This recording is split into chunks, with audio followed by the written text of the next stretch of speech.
Tubashimiye ko murimo kutwumva. Tuba mu muryango wubatswe kandi wubakiye ku guhuza ibitsina hagati y'abafite ibitsina bitameze kimwe. Ni ibikorwa bikorwa n'abantu hafi ya bose, nubwo kubivuga no kubigaragaza bisa naho ari ikizira. Ni ibikorwa bituma buri mwaka mu isi yose hagurishwa ibirometero 20,000 by'amarangi basiga ku minwa. Buri wese muri twe ahuza ibitsina n'undi nibura inshuro 3,000 mu buzima bwe bwose. Nibura buri wese muri twe mu buzima bwe bwose umubiri we utakaza ingufu cyangwa se ibyo bita karori 250 zose zigendeye mu gikorwa cyo guhuza ibitsina. Babara ko nibura iki ari igikorwa gikorwa n'abantu 240,000 mu ijoro rimwe kandi buri joro. Mbashimiye ko mwahisemo gukurikira ishene yacu ya Sobanukirwa TV, kandi ndabashishikariza kumva iki cyegeranyo kugeza kirangiye. Nitwa Tavo, ngiye kubaha ikaze.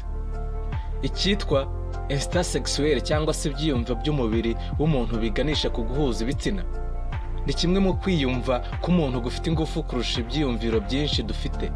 Ni ukwiyumva ubuzima bwose bwubakiyeho, niko kwiyumva abantu bafite buzarema ikindi gisekuru kizadusimbura ku isi. Guhuza ibitsina no kwihuza hagati y'umugore n'umugabo ni ibikorwa tutavuga ko tuvukana, ahubwo tugira ubushobozi bwabyo tugitangira kubaho na mbere y'uko tuvuka. Ni ubushobozi buri wese yarazwe n'umukurambere we wa kera cyane adashobora no kumenya. Mu buryo bwa sayansi cyangwa se bw'ikoranabuhanga ry'umubiri bigenda bite ngo ibinyabuzima bibiri kimwe cyifuza ikindi hagamijwe guhuza ibitsina? Ni iki gisunikira ubwonko n'umubiri w'inyamaswa zose natwe turimo kubona imiterere y'undi mubiri w'umuntu ukumva ushaka ko yaba uwawe? Ni iki kiba mu mpumuro y'umuntu? Ni iki kiba mu mitungo abantu batunze gishobora gutuma ibyo tunze bigutera gukundwa n'umuntu, yaba umugore cyangwa umugabo, kuzabana ubuzima bwe bwose? Ni izihe mbaraga ubwonko bw'umuntu bufite zikurura ibyitwa jalousie sexuelle cyangwa se gufuha hagati y'abemeranijwe kubana no gukundana bishingiye ku bitsina? Ibifite ubuzima byose ukuyemo udukoko cyangwa se virusi, ibindi byose bikenera guhuza ibitsina, igitsina gabo n'igitsina gore, kugira ngo byororoke. Ku bantu, abagabo n'abagore bose bahuje ubushake bw'ibanze bwo guhuza ibitsina no kubyara abana. Gusa imibiri y'aba bombi iratandukanye cyane mu kugaragaza uburyo imibiri y'abagore n'abagabo itandukanye cyane mu gushaka ko babana cyangwa se bakorana ibyo guhuza ibitsina. Abashakashatsi ba televiziyo CNN bagiye muri kaminuza imwe y'i Londres mu Bwongereza bakora ubushakashatsi bifashishije icyuma gifata amashusho mu ibanga. Umugabo umwe n'umugore umwe mu bashakashatsi bivanze n'abanyeshuri mu kigo cyangwa se aho muri campus. Bose ntibajya hamwe, buri umwe ajya he. Buri wese yagendaga yegera umunyeshuri abonye aho ngaho atazi, akamubwira ko yamwitegereje kuva kare kandi yumva yamwishimiye, maze akamubwira ati, ese uremera ko nimugoroba twaza kuryamana cyangwa se twaza guhuza ibitsina? Aba bashakashatsi bashakaga kumenya itandukaniro riri hagati y'abagore n'abagabo mu birebana no guhuza ibitsina n'abantu batazi. Abagore n'abakobwa bose babajijwe iki kibazo n'umushakashatsi w'umugabo, nta n'umwe wamwemereye ko bakorana ibyo bintu, ahubwo banatangariraga uburyo atinyuka kubaza icyo kibazo umuntu bataziranye. Ku rundi ruhande, wa mushakashatsi w'umukobwa nawe wari muri iyo kaminuza abaza icyo kibazo umusore n'umugabo bahuraga. Abagabo 3 muri 4 uyu mushakashatsikazi yabajije niba bemera kuza kuryamana nawe ku mugoroba barabyemeye. Wibuke ko aba bose bahuye nawe bwa mbere bagahita babyemera batanabitekerejeho. Abatarabimwemereye bavugaga ko bafite ibizamini ejo ku buryo batabona umwanya w'ibyo. Nubwo duhuriye kuri byinshi abagabo n'abagore, ariko iyo bigeze ku marangamutima yo guhuza ibitsina dutandukana. Hari impamvu ishingiye ku mikorere n'imiterere y'umubiri wacu mu gutera ibi. Ku bantu mu birebana no kororoka, umugore niwe usama inda akayitwita amezi 9. Umubyeyi w'umugore igihe bimusaba ngo abyara umwana dukurikije igisobanuro duha inshinga kubyara, umugabo yaba abyaye abarenga 100. Ukurikije igisobanuro cy'uko abagabo babyara mu mezi 9, umugabo yaba abyaye abana byakugora kubara. Kugeza ubu agahigo k'umugabo wabyaye abana benshi ku isi gafitwe n'uwahoze ari umwami wa Maroc witwaga Moulay Ibn Sharif Ismail. Yategetse Maroc hagati y'umwaka w'1672 n'umwaka w'1727. Yabyaye abana 888 mu myaka 32. Yanditse mu gitabo cy'uduhigo cyangwa se Guinness de Record. Iri tandukaniro rikomeye gutya ry'ubushobozi mu kubyara hagati y'umugore n'umugabo ritangirira mu mubiri wacu imbere, ovule. Ni intangangore, niko kanyangingo kanini kaba mu kinyabuzima icyo ari cyo cyose. Umugore mu buzima bwe bwose akora intangangore zitarenga 400. Spermatozoide ni intangangabo, niko kanyangingo gato kaba mu buzima bw'ikinyabuzima icyo ari cyo cyose.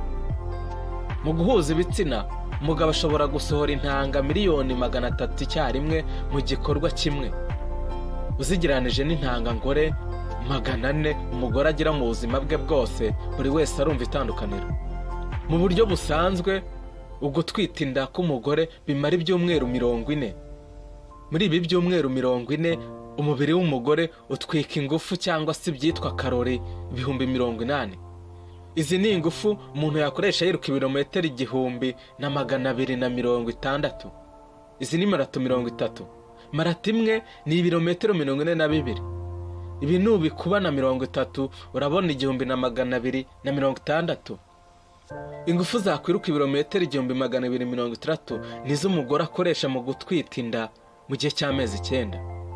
Umugabo we kubyara umwana bimutwara igihe kiri munsi y'icyo yakoresha ateka igi, bikamutwara ingufu nke cyane. Hamwe n'iri tandukaniro ry'ingano y'ingufu iki gikorwa gitwara ku mugabo n'umugore, mu buryo budasabye kubitekerezaho cyane, biroroha kumva impamvu abagore bamara igihe kinini mu mahitamo kandi bagashyiraho imirongo myinshi ngenderwaho mu birebana no guhuza ibitsina ugereranije n'abagabo. Guhuza ibitsina bibiri bitandukanye bisa n'ibyumvikana nk'igikorwa kitagoye ku ruhande rumwe, ariko kikitonderwa cyane ku rundi. Buri wese ashobora gushyiraho imirongo ye ngenderwaho akavuga ko yakunda umugabo rurangiranwa ukina umupira w'amaguru, ariko siyanse cyangwa se imikorere y'umubiri w'umuntu igena inzira zayo binyuramo kugira ngo umubiri wishimire undi ndetse yumve bagumana ubuzima bwose, cyangwa se bagakorana ibikorwa bishingiye ku marangamutima birimo guhuza ibitsina no kubyarana abana. Buri wese muri twe kuri iyi ngingo yita cyane ku miterere n'imimerere igaragara inyuma ku muntu ashaka ko cyangwa se ashakaho ubwoko bw'imibanire runaka. Muri twese ntawe ubikora yabitekerejeho cyangwa se ngo abe abizi, ariko abantu b'igitsina gore iyo bahitamo umugabo bagirana umubano wihariye mu buryo batagizemo uruhare, ahubwo bikorwa n'umubiri wabo nabo ubwabo batabizi. Bareba bashobora kuba bafite umubiri muzima ushobora kubyara abana bafite ubuzima bwiza. Babamenya bate? Hari ubushakashatsi bwinshi bwerekanye ko imiterere y'umubiri w'umugabo igaragaza uko ubuzima bwe bushobora kuba buhagaze ndetse n'uko ubuzima bw'abana yabyara bwaba bumeze.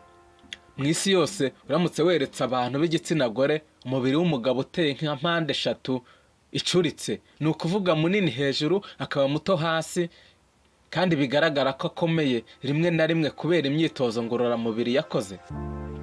Icyo bazavuga kuri uwo mubiri kizatandukana cyane n'icyo bazavuga ku mubiri w'umugabo ubyibushye hose kandi bigaragara ko umubiri we udakomeye. Niba ibi ngibi ari uko bimeze, nuko ari ukuri.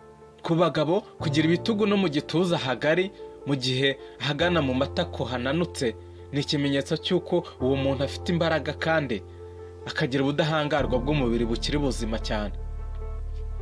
Ku bantu bo hambere babaga mu mashyamba, ibi byasobanuraga ko uwo muntu afite uturemangingo dufite ubwiza buhagije. Bavuga ko iyo umuntu w'igitsina gore abonye imiterere y'umubiri w'umugabo mu buryo nawe ubwe atazi, ahita atangira gupima ubushobozi bw'ubudahangarwa bw'umubiri n'ubwonko bw'abana uwo mugabo yabyara, yaba ku bahungu cyangwa se abakobwa. Ubushobozi karemano umubiri wabo ububona umwana w'umukobwa cyangwa se w'umuhungu akinjira mu bugimbi cyangwa se ubwangavu. Abamvuze bwa nyuma baba bazi neza ko umuhungu ufite umubiri bigaragara ko ukomeye, usibye kuba ari muzima, uwo muntu aba ashobora no kubarinda igihe bari mu bibazo. Mu gihe abana b'abahungu bafite imyaka 12, ni ukuvuga babura gato ngo babe abagabo. Bo mu buryo batazi umubiri n'ubwonko bwabo biba bizi neza ko umukobwa ufite umubiri munini ku gice cyo hepfo aba ashobora kubyara abana.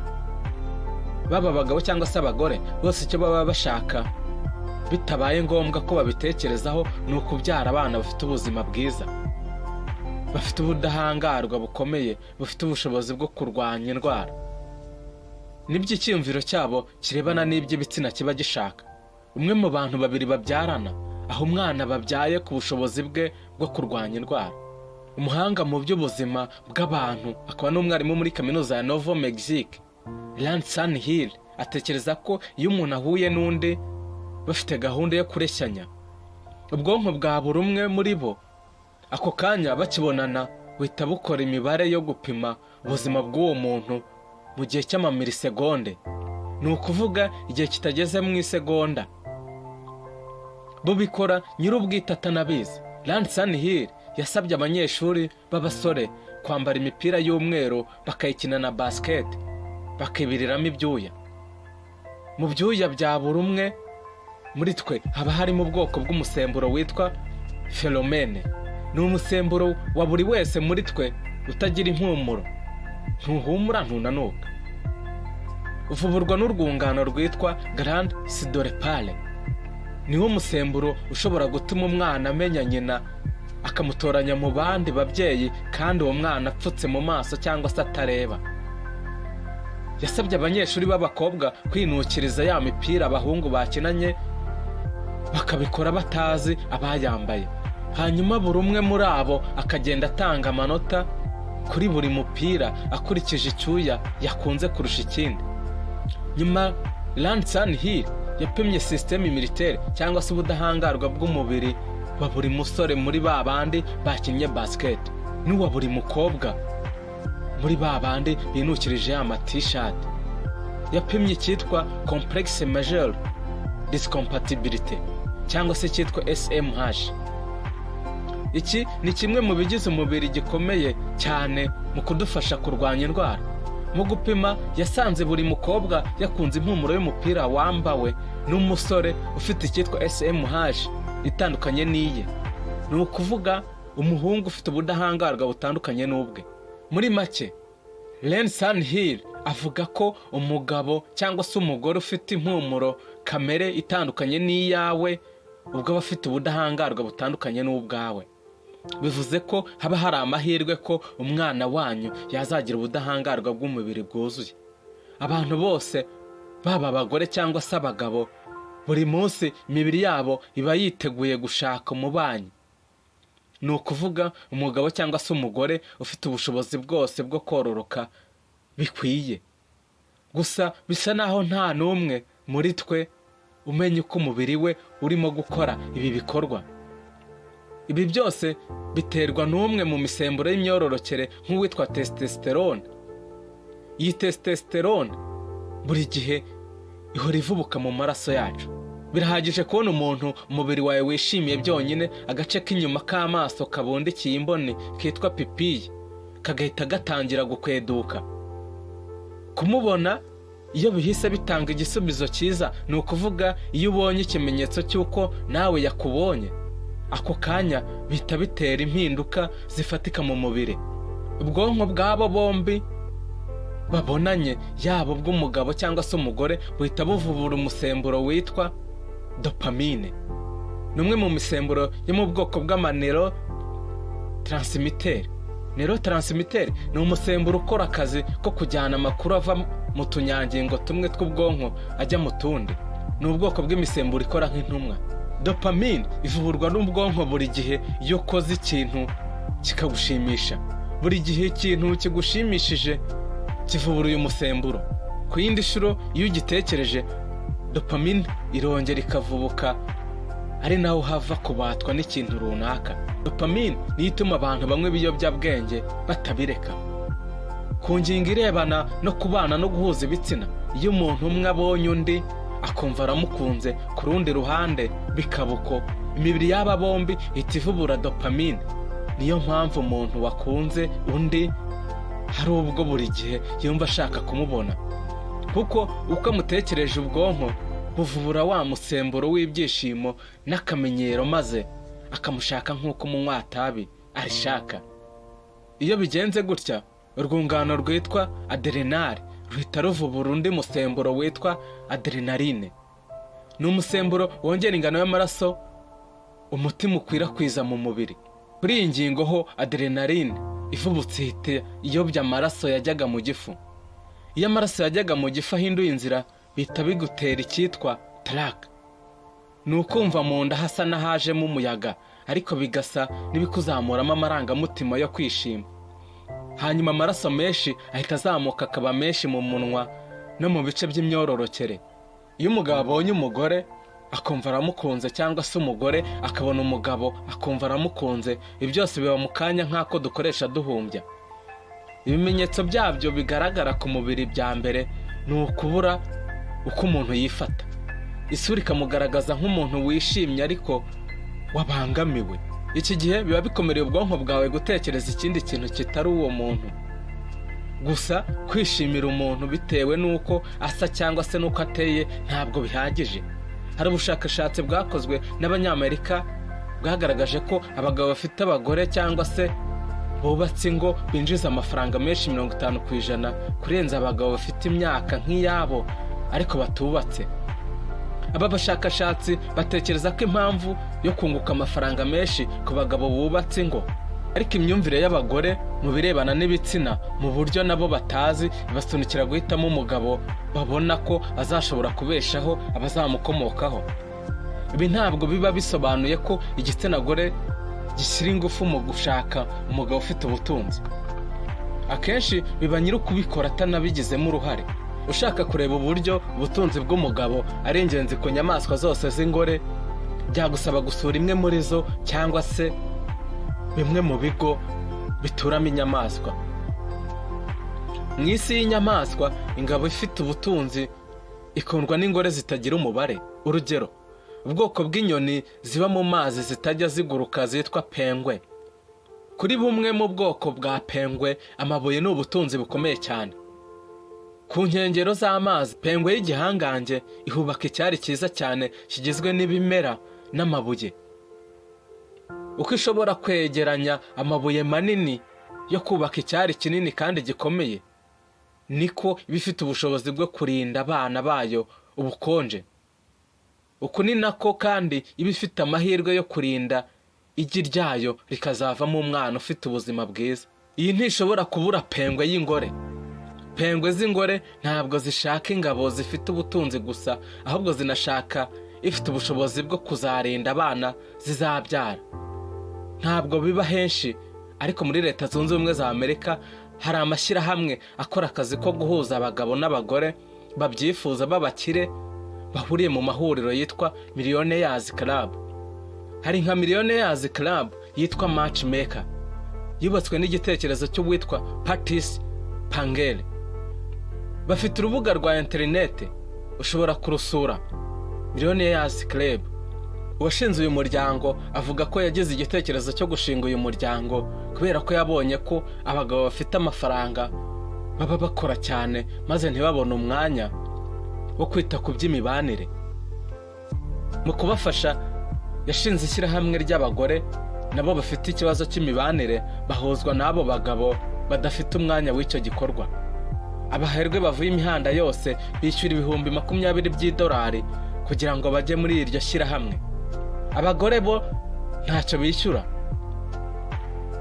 Kuri Patrice Pangel nabo bahuriye muri iryo shyirahamwe, umugabo mwiza ku isura aramutse agusanze akakuguza amadolari 10, hanyuma umugabo usanzwe utari mwiza ku isura nawe agahita aza akagusaba kujya gusangirira nawe mu ndege ye ku giti cye. Umusore mwiza ku isura ahita atangira kureka kuba mwiza, mu gihe wa mugabo utari mwiza ku isura we ahita atangira gusa n'igikomangoma. Bemeza ko amafaranga ari ikintu cy'ingenzi cyane ku ngingo yo gushaka abana no kubarera. Niba abagabo bafite impamvu 1000 zo guterwa ishema no kuba hari icyo batunze, mu nyamaswa z'ingabo zifite ubutunzi cyangwa se ubuhangange ziba zifite uburyo bwinshi bwihariye bwo kwereka inyamaswa z'ingore ubwo bubasha bwazo. Hashize ibinyejana by'igihumbi by'imyaka, abantu bariho icyo gihe batasaga natwe batangiye guhitamo abo babana cyangwa se abo babyarana bashingiye ku bazi ubwenge kurusha abandi. Hari abashakashatsi bavuga ko kuva iki gihe aribwo ubwenge bw'abantu bwatangiye kwiyongera.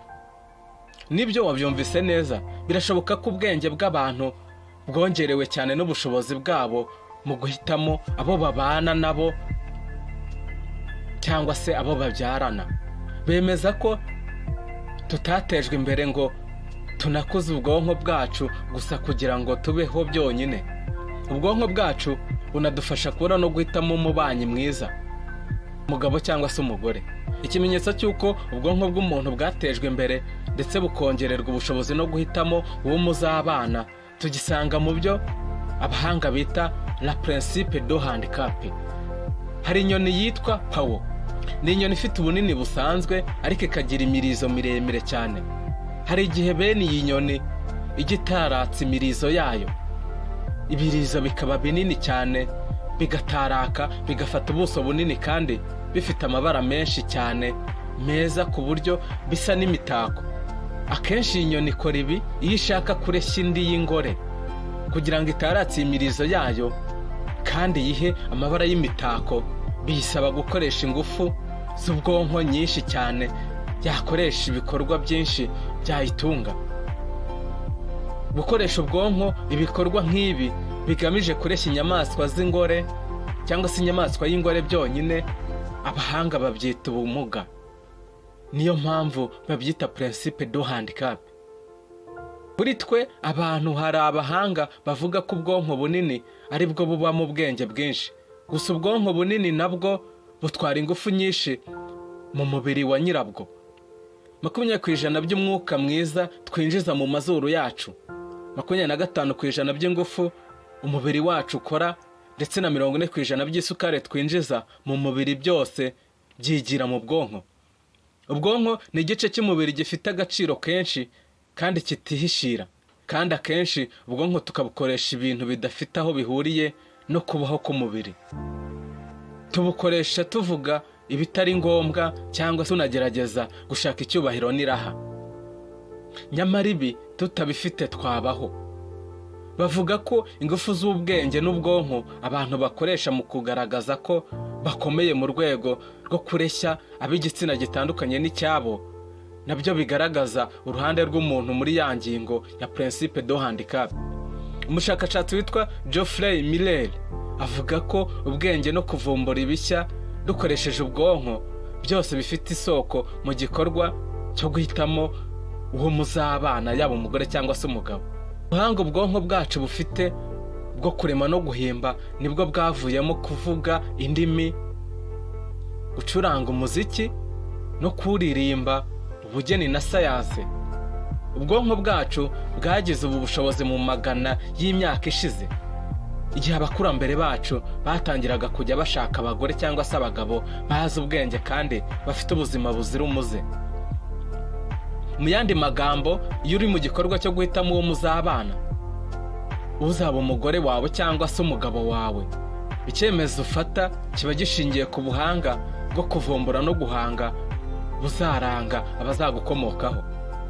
Hari umuryango mpuzamahanga w'abashakashatsi witwa Royal Society of London for the Improvement of Natural Knowledge. Uyu muryango uheruka gusora ubushakashatsi buvuga ko abahanzi benshi cyane cyane ab'ubugeni babayeho babaga bafite abagore cyangwa se bo babana mu bigendanye no guhuza ibitsina benshi inshuro ebyiri kurusha abantu badafite ikintu na kimwe bazi ku buhanzi. Nkaho koko kugira ubushobozi bwo kureshya cyangwa se guhitamo umubanyi bisaba kuba ufite ubwenge buhagije mu guhimba cyangwa se mu guhanga ibintu bishya. Abashushanyi n'abanyabugeni babaga bafite abagore cyangwa se inshuti z'abagore nyinshi kubera impano zabo zo guhimba. Bisa naho igikorwa cyo kureshya gifitanye isano yo hafi cyane n'ubuhanzi.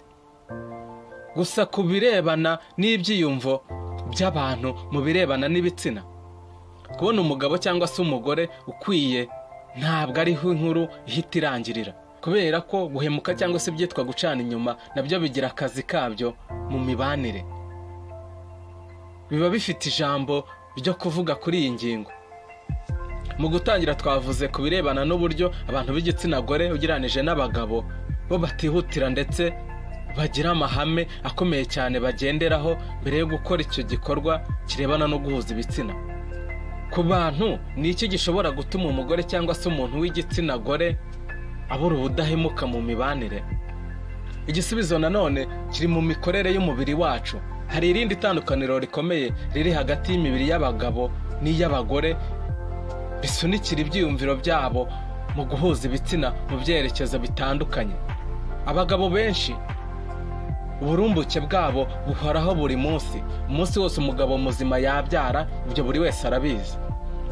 Ku bagore birasa n'ibigoye. Ku birebana n'uburumbuke cyangwa se kuba umuntu yasama inda, abantu barihariye mu muryango wose w'inyamaswa.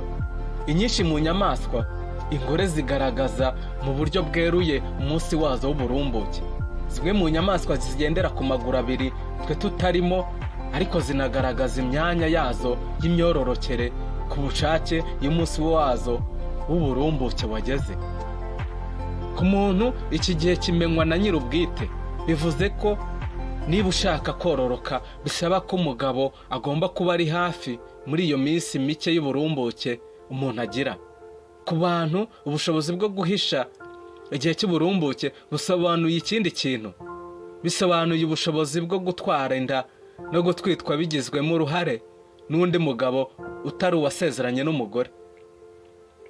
Geoffrey Miller avuga ko mu buryo butagizwemo uruhare imibiri y'abagore ishobora kubasunikira mu bikorwa byo guca inyuma abo bashakanye. Avuga ko imibiri yabo ishobora kubasunikira guca inyuma uwo bashakanye kubera ko umubiri ubwawo uba uzi neza ko ari igihe cyiza cyo gushaka umwana uzagira ubuzima buzira umuze, kandi rimwe na rimwe ikabasunikira guhuza ibitsina n'umuntu batashakanye. Hari abashakashatsi bavuga ko mu isi yose umwana umwe mu 10 arerwa n'umugabo utazi ko ari uwe cyangwa se utazi ko ari we wamubyaye. Ni ukuvuga ko umugabo umwe mu 10 aba yarigeze gucibwa inyuma n'uwo bashakanye, ikindi ibyo ntabimenye. Ku nyamaswa zose ziba ku isi biba ari ishyano ku nyamaswa y'ingabo kurera umwana w'indi nyamaswa y'ingabo.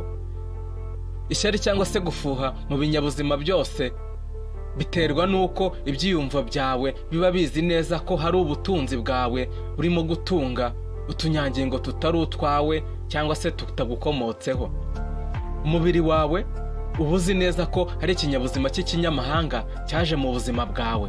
Iyi ishobora kuba imwe mu mpamvu n'amakimbirane mu miryango.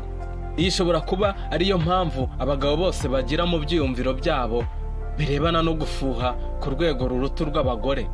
Gufuha ku bagabo ni ibyiyumviro by'umubiri wabo biba mu mico yose yo ku isi. Hari komisiyo y'imiryango y'ibihugu by'i Burayi yakoze ubushakashatsi ku mpamvu zitera ubwicanyi mu miryango. Ubu bushakashatsi bwagaragaje ko 1/3 cy'ubwicanyi bwagiye buturuka ku gufuha no gukeka ku gucana inyuma hagati y'abashakanye. Njye nitwa Tavo, ndagushimira we twabanye muri iki kiganiro. Naho utaha ndabakunda. Ndabibutsa gukanda subscribe.